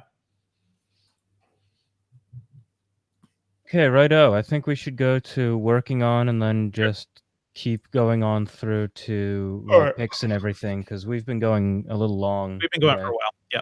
Yep. I'll be really fast. I'll try to be fast. Yeah. Sorry. Let's move on to what we've been working on. And this has been a super busy week for me. I know it has been for you too, Sherlyn. But real quick, I just want to say I threw up my review of NVIDIA's RTX 3080 GPU. This is their first Ampere GPU that's hit the market. This is their, $699 like high-end one. Or at least technically mid-range. I don't know. This is their fastest one, under $1,000. Yeah. The card is incredible. It is super fast. Go check out our reviews. But in many cases, 4K speeds, 4K benchmarks I saw were twice as fast as the 2080 Ti, which is shocking because that card sold for $1,000 and sometimes more for the Founders Edition. So this is a pretty good deal here. The ray tracing works even better within 4K too. So I feel like that's all super useful. I was able to play Control with 4K and the NVIDIA DLSS mode. And that's the whole thing where NVIDIA upscales lower res textures to make them render better. But 4K with DLSS and ray tracing, I was able to see Control between like 50 and 60 FPS, which is not great when you think of other PC games at this point, but for Control, which was so super demanding, that is astounding. So the game looked great. I got some 4K-ish stuff. On plain 4K, Wolfenstein Youngblood, I saw like 120 FPS with just 4K, no ray tracing.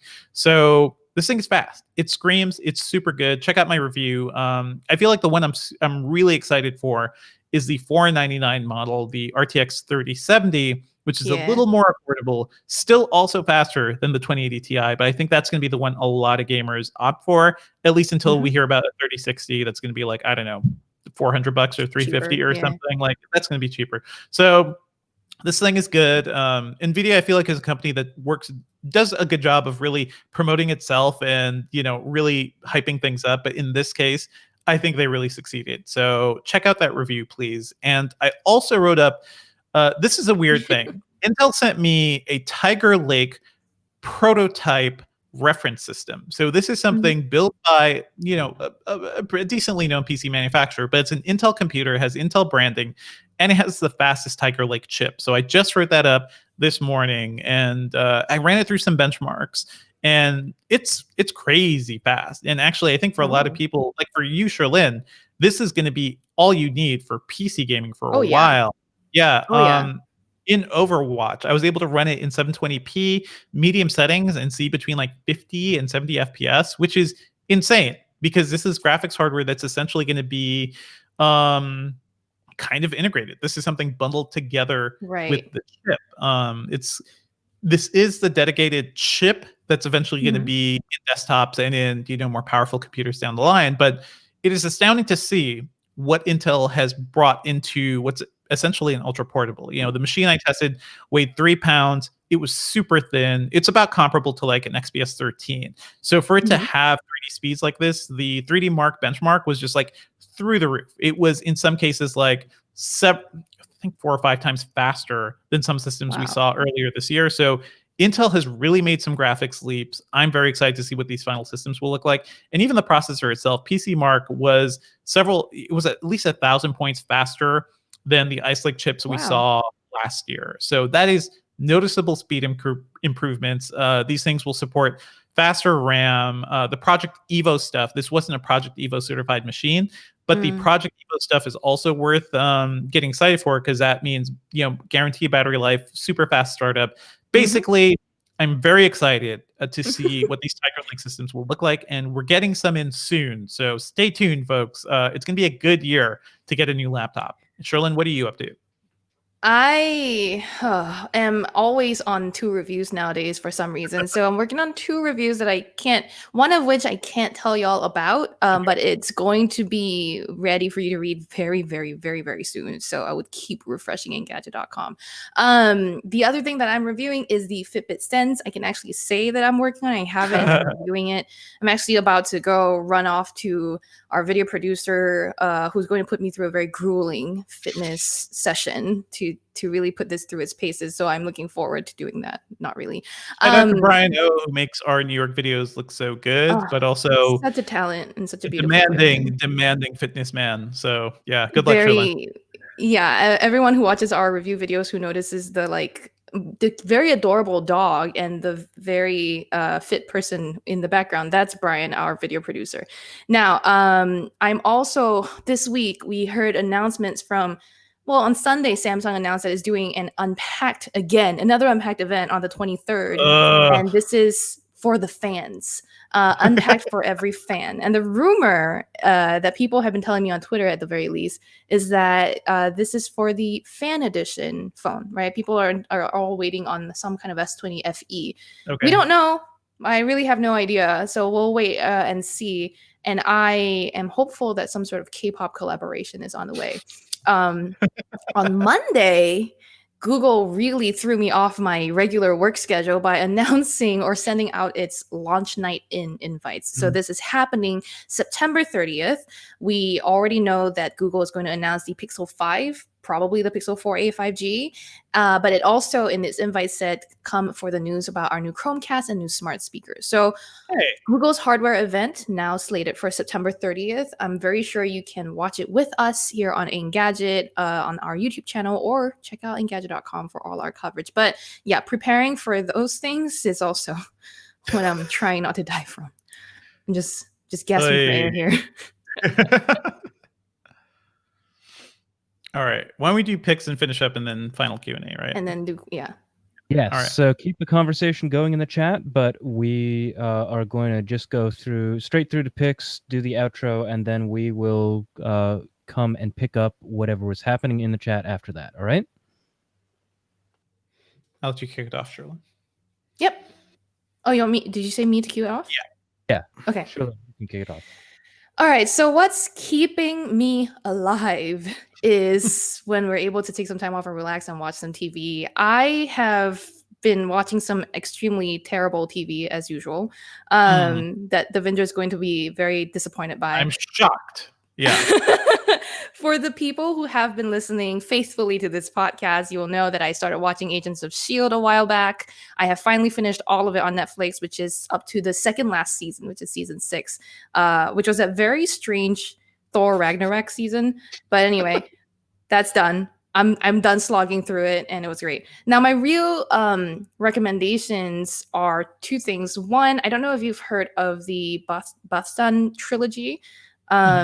It's a series of 3 movies on Netflix. It's a Spanish language movie, and the first title is The Invisible Guardian. The second title is The Legacy of the Bones, and the third is Offering to the Storm.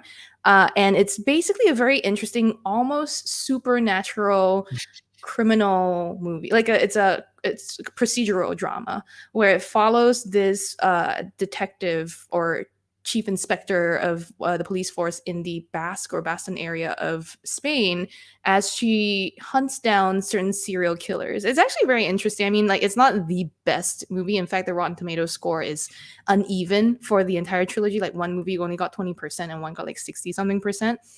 Where do you find these trashy things, Sherlyn? But okay. Well, it's not trashy. This one's actually not trashy. I actually really enjoyed this. I've heard. It's just if you find these random things to really latch onto for your binges, so it's okay.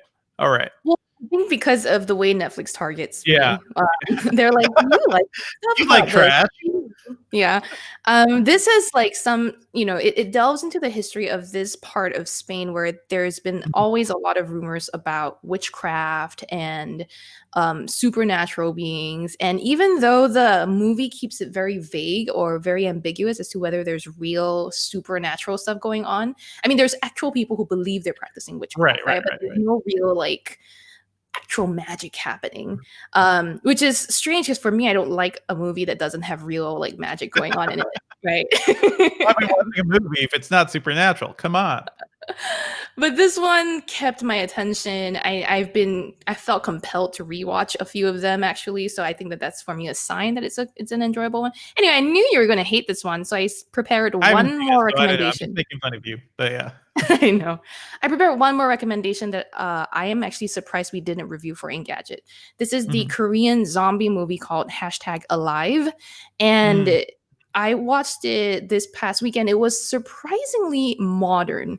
It's basically about this game streaming guy who goes by like a screen name Morris, and he, a zombie pandemic or whatever it is takes over Korea where he's in, and he has to survive. And it's very like timely, because like he uses very modern equipment like a drone to survive. He figures out like, why doesn't he have a 3.5 millimeter headset to like try to tune into emergency broadcast? He like looks at all his gear and it's like, everything I own is wireless. And I'm like, oh shit, this is so like, it's so great. Come on. I know. And one of our listeners has been lamenting the loss of the headphone jacks for a while now. So I thought this was such a perfect little moment for that. This movie is just so it fits our time, but also at some point he sits and complains. He goes, I've been stuck at home for 2 days. I've not even gone out. I'm just like, bro, I've been stuck at home for 6 months. Like, what are you talking about? So I was just comparing to Train to Busan because I feel like that was the big zombie epic. Train to Busan is so that's more of an action. Good. Yeah. It's very like Train to Busan's plot also moved better in my opinion. This one, other than all the tech traits and the timeliness, it felt slightly generic in the sense that a lot of the typical zombie movie tropes came out, like the human that you can't trust, right? The how to survive with a person that you don't know, make an ally with a stranger, that sort of thing. Those tropes are all in this movie as well. It was really the fresh take on technology. You'll see how a drone can be used to save your life. I think that was very interesting. Well, hey, Charlene, I think you just volunteered yourself to write this movie up for Engadget. You need more work. So yeah, please do. If I ever have time ever again in my life, yes, I will. I'm looking forward to the Train to Busan sequel, which I think was supposed to come out. Peninsula. Yeah. I don't know if it's actually out yet. I got to double check. It's out in Korea. It's just not out here or on streaming yet. But yeah, what are you going to recommend me this week, bruh? I don't know if I'm recommending it to you. I'm recommending it to our review because this is a good show, and I feel like you really bounce off of those. I will never. But the thing I would like to recommend is Star Trek Lower Decks, which is the animated show that's on CBS All Access, which I think was just renamed to Paramount Plus, right? But it is the animated show. It is a comedy. It's about the people you've never seen Star Trek, and I'm not the biggest Star Trek fan, but I think the show is a ton of fun. It's really funny. I like the characters. It looks funny. Yeah.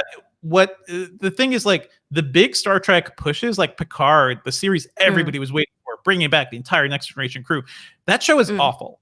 That show is so bad, but so many people ended up watching it because they love Patrick Stewart and they love that franchise. It was just like a badly told story. So I'm not a big fan of that. Discovery, I loved, but I think a lot of Star Trek purists don't like because it's a little too mystical at times. Like it is big action movie Star Trek in a way that the J.J. Abrams stuff is, and a lot of people don't like that. This show feels more like classic Star Trek, more like Next Generation, but funny. It is like Rick and Morty meets Star Trek, and it's actually created by one of the Rick and Morty writers, so it has that vibe. There's always like a mile-a-minute jokes, really fun writing. The animation is nice too, like it's by the folks who do Venture Brothers, R.I.P. Venture Brothers. It's just like a good vibe. So I don't know if it's worth subscribing to CBS All Access or Paramount, but check it out. Like I hope this is the sort of thing that'll eventually come to other services, or maybe they'll make Paramount Plus better to stream or cheaper to stream or something. The show's really good, so I'm excited about that. It does look like fun. I might. This is the one animated series that I might check out, Devindra. I mean, but you have when I Rick get and time. Morty. That's all on Hulu. Come on. I know. Just Rick and Morty. Something about Rick and Morty. I don't know if I want to. I might. I might one day. Who knows? I think we can wrap up then. Yeah, straight into the outro. And then we'll take. Yeah. So I did the intro. So Dev, you want to take the outro? There you go. Thanks so much for joining us today, folks. Our theme music is by game composer Dale North, and our outro music is by our very own managing editor, Terrence O'Brien. The podcast is produced by Ben Ellman. You can find me online at Devindra, and I podcast about movies and TV at the /filmcast at /film.com. I'm also still doing the Republic City Dispatch podcast about The Legend of Korra. We just put up an episode about season 3, which BT Dubs is the best season. That show is fantastic. Sherlyn, the thing you should watch is Avatar: The Last Airbender and The Legend of Korra, because it combines everything you love. But anyway, where can we find you, Sherlyn? If you have any examples of fun ways to use the LG Wing, please send them to me on Twitter at SherlynLow. Email us at podcast@engadget.com. Leave us a review on iTunes and subscribe on anything that gets podcasts, including Spotify. Thanks, folks. We are out.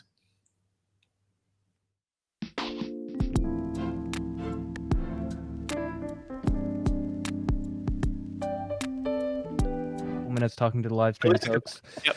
That was just a little mistake. So yes, if you have any questions at all, it could be that we got a lot of comments. Yeah, you're thinking about getting a TV. You're thinking about you want a refresher on something that we talked about a little earlier. By the way, anybody asking about TVs, we have some TV buying guides up at Engadget.com. And also, check it. I'm not ashamed to recommend other sites. I think Wirecutter and CNET both do great jobs of following TV hardware. So if you're in the market, go check that out. I'm really happy with the LG OLED I bought from 4 years ago, if you can afford OLED. But hey, I also picked up the TCL 8 series with mini LED, and that thing still looks good. So I've heard that OLED TVs can lose blue, and I don't know really what that means. Can you? Well, it's an organic thing. That's what OLED actually means. So it can technically lose colors over time. I think that's more of a 10 years down the line thing. I've never experienced that. I feel like burn-in is the thing people really complain about with OLED, where don't be dumb about it, folks. Don't play a game for 6 hours that has an interface box, a UI that's in place. Just be careful. Same with sports. But I feel like most modern TVs have a lot of features to kind of prevent that. And any set, you kind of have to be smart about it. So yeah, that makes sense. I wanna quickly shout out to the familiar names we're seeing in the chat. Mark Dell, thank you for checking in. D-Man is here too. We've got XOSS Digital, who's been here a lot also, and John Lukowski, I think. Thank you all for the chat. I mean, you guys are not asking specific questions, so we're not going to be able to answer them, but your comments are all great. It's actually just a side conversation in the chat, which is great. That's what we want to build, a community of people who can talk to each other and us with respect, right? And that's awesome. I actually just saw some podcast news that came across while we were recording. The very popular podcast Song Exploder is going to Netflix. Yay! Fantastic. Who is it? Rishke Shirway, who does not have a face for radio. That man is very attractive. No, okay. There are people who are. I'm sorry, I didn't mean to cut you. I thought you were done then. No. He's going on about how happy this podcast host is, but I can sometimes. People were talking about financing a console versus not financing a console. Devindra, do you have any thoughts whether you should just wait for the price to drop and then see? No. Here's the thing. I think in general, financing can be predatory. It can be bad, especially when a store requires you to get a credit card. You got to sign for a thing, and if anything goes wrong, you're paying a ton of fees. From what I've seen from Xbox All Access, It is not like that. It is 0% APR, so you're not paying anything extra. Technically, with the Series S, you're paying this thing off within 2 years. Technically, you're only paying $240 for the console with that. But it just seems like a nice way to get access to this new hardware while paying a low monthly fee, not giving up your cash right now, which, to be honest, folks, like, save your cash, because who knows what's going to happen. But you get the hardware as long as you can make the monthly payment. You get some really good subscription stuff. Like, you get Game Pass Ultimate, which I think you get that service, you will not need to buy a new game, for the next year. Right. And that's a good saving in itself. Yeah, you'll have a lot of games that you'll want to play anyway. So to me, that's the main thing. And xCloud is pretty hot too. Like, the ability to play your games on Android devices. You just gotta get like one of those little controller adapter thingies. But there's just so much value there. Financing in general.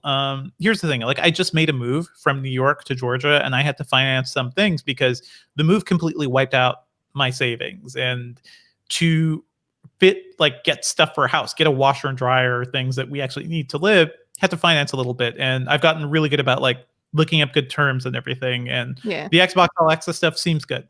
It's pretty easy to use. It doesn't seem like Microsoft is too punishing if you miss a payment, which is like the big thing you have to worry about. So it seems good. And you do own this thing after you're done paying with it, or paying for it. So it's not like you don't have to return it. Yeah, you don't have to return it. It's not like Rent a Center, which is a scam. Yeah. And so the thing that would make financing predatory is if it had like an extremely high APR, or if you had to return it or something, right? Yeah. So what about for interest rates? Basically, don't. There's so many good options that don't charge you too much of an interest rate. I don't think, or 0%. Basically, But look out for. In general, I tell people, don't feel. When I was commenting this on Twitter, somebody was like, if you have to finance a $300 console, you need to, make some better life choices. I'm like, that's not the point, dude. The point is, I don't want to give Microsoft $300 when that money could be used for doing all sorts of other stuff, for my family, for other things. It's much easier to pay the monthly fee, actually get these services I'd be paying for anyway, So it's more flexibility in terms of how you buy things. It again also depends on what you want, right? Like, I'd rather pay for something and be done with it rather than be stuck paying over and over again. But I know a time when I wasn't able to pay. And I think the argument against that is if you can't afford it, you shouldn't buy it. Then that's like kind of sad, I guess. So I don't know. There's just a lot of different approaches to this. Just take your own priorities. I would say, like, think about this. Like, if you're buying the Xbox Series S or the Series X and you want to buy that upfront, okay, $299 or $499, you're still going to pay money for Game Pass, or you likely will. And Game Pass Ultimate, which includes Xbox Live, which is the multiplayer stuff, that's $15 a month. So at that point, what are you actually saving? Right. The financing sounds like a better deal because it comes with the Game Pass thing. Yeah. Just kind of strange. I'm just like, they're actually encouraging people to buy it on financing. They're basically giving away the cheaper consoles, and even the Xbox Series X is $35 a month. So, that's what Microsoft wants. They want to get more people, get these things in people's hands, get people on their services, make you pay a monthly fee, because then they have you forever. So that potential thing could be predatory, but this is essentially a loan too. So you pay off the console and then you just end up paying for Game Pass after 2 years. Cool. I don't think there's any glaring questions from the chat. Ben, am I wrong? Yeah, we've been on for a while, so I think we've been around for a while today, you guys. There's been so much news. Yes. So thanks to Valentina, who left early, for updating us on Apple Watch things. Thanks to our video team. And thank you to the chat. Really, it is one of the things that powers this whole live stream operation. And I think we're going to be out until next week. Thank you, everybody.